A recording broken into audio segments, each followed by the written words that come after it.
In other news, it could be lights out soon for municipalities that have not settled their debts or made arrangements with Eskom. The power utility has threatened to cut off power for a few hours to offending municipalities.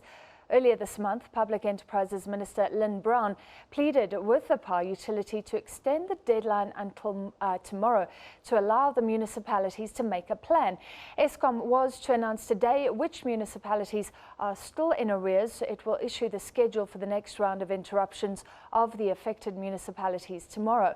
It says the amount owed to it has grown over the past 8 months from around 6 billion rand to above 10 billion rand. Well, to discuss, we're joined by Eskom spokesperson Khulu Phasiwe. Thank you for being with us, Thank Khulu. you. So, after the extension in deadline, the scramble, where are we now? Well, there were basically 40 municipalities that were on our radar system. Out of the 40, 32 have already started making payments or arrangements to pay. So we're only left with 8 municipalities. So it's 2 in the Free State, 2 in Mpumalanga, 3 in the Northern Cape, and 1 in the Northwest. 32 out of 40, that sounds like a good recovery rate. Have they paid or rather made plans? They have, some of them have already started making payments. So out of the 10.2 billion rand that they owe us, we were able over the last few days or weeks to recoup about 1.3 billion rand. Okay, so the 8, when will they be switched off? Well, if they do not make any arrangements now in terms of the payments, unfortunately for them, by 6 o'clock in the morning tomorrow, we will be interrupting their power supply. And this is interruption, so you're not switching off completely, but we're talking about inconvenient interruptions in the morning when people are preparing for work and when they come back from work. Very true. The law allows us to go for a total interruption or a total disconnection. But because we are, I would say, reasonable people, we are giving them some kind of a break to say, we are going to interrupt your supply for at least 2 hours in the morning and 2 hours in the evening. In the meantime, you need to do something. If they don't do anything, then I'm afraid we will go back to the original court position, which is to say that we can disconnect them altogether. Are these 8 at least trying? Are they just unable to pay, or is there a bad relationship and they're not coming forward? Can't they make some sort of arrangement that you would agree to? We still continue to engage with those municipalities. Some of them are in deep trouble. Let's take Emalahleni, for example, in Mpumalanga.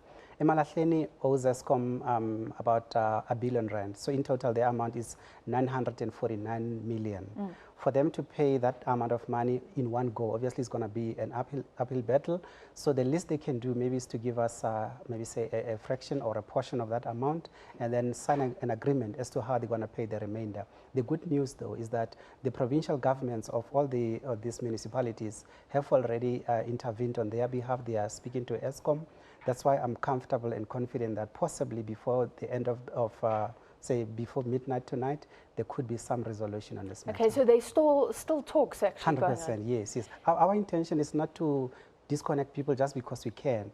We want to open the channels for them to do what they have to do to avoid any potential disruptions.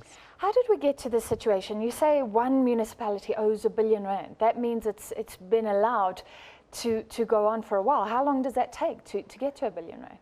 Well, the debt has been building up in total for all municipalities across the nation. It has been building up from 2011. So we have been in discussions with these municipalities from 2011.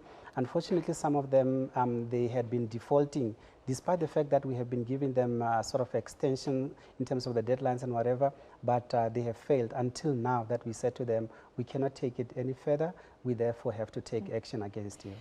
I think you said you recouped about 1.3 billion. How much is owed?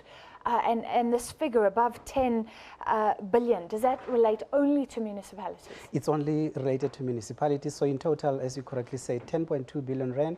So far, we have only managed to recoup 1.3 billion.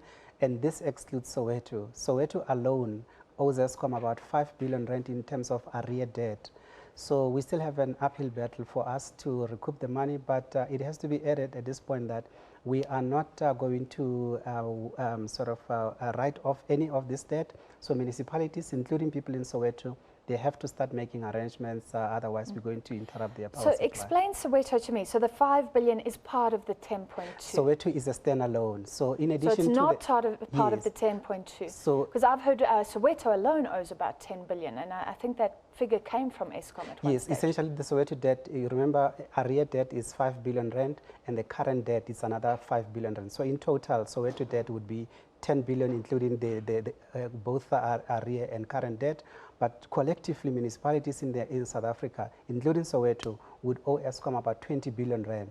And that money, that's what we are saying, that we're not going to write it off. We want that money, and that's why we are after these municipalities. I think we've chatted before, and you said in Soweto you can go directly to consumers, but a lot of people are asking, why is Soweto not being switched off, or at least those offending consumers, if you don't have to switch off the whole municipality? The issue with Soweto is that we have direct supply to customers there. So it's almost like people who are possibly watching us now on 404, they are watching us on a satellite TV. If that customer has not paid, they would not have the signal today. So in Soweto, that's what we're doing. We're so you are cutting off, because the claim has been that Eskom's too scared to really go after Soweto because of outrage among residents and things like that. We are cutting them off, but because remember, if you cut off only one customer, or at least one person within a street, and they are the only ones who do not have power, they don't have the goal to say to other people that my power has been cut off and therefore let's do something. So they would secretly and quietly go to Eskom, make the payment or make some arrangement. That's how we deal with Soweto. Okay, so you are actually taking action on Soweto. And we'll wait and see about these 8 outstanding. Khulu, in another report last week, reports that an incriminating document is in Eskom's possession relating to the old load shedding, the old problems. Does Eskom have anything to add to that? Well, indeed it is true that there was an investigation that was commissioned by the board of Eskom. And after the investigation had been completed, the board gave the report to the minister for her to have an oversight or at least a view of what is going on there. But the position that initially board had taken was that this is an internal document, we'll just implement the recommendations. But now that there's been sort of an uproar from the nation wanting to know what is going on with this report, there's a possibility, strong possibility that the board will issue this report very soon. Okay, that's interesting. How soon is soon? And does it have names? There was speculation that even current executives could be named or implicated in this report. Well, when the investigation was initiated, basically there were 4 individuals there, and some people are trying to create this thing as if there's some secrecy around them.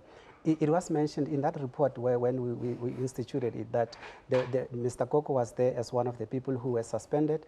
Our former CEO, Mr. Tsiriso Matona, was one of them.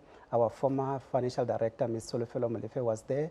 And then there was also our former head of group capital, Mr. Dan Marukan. So those are the 4 names that were there in that report. So there's no secrecy, there's nothing to be hidden, because in terms of the names at least, but the information itself, as we say, the board is strongly looking into releasing it before long. It could be this week or early next week. All right, we'll follow that up. Thank you very much. Eskom spokesperson Khulu Phasiwe saying that a report that many people want to see may be released. The board is looking into that.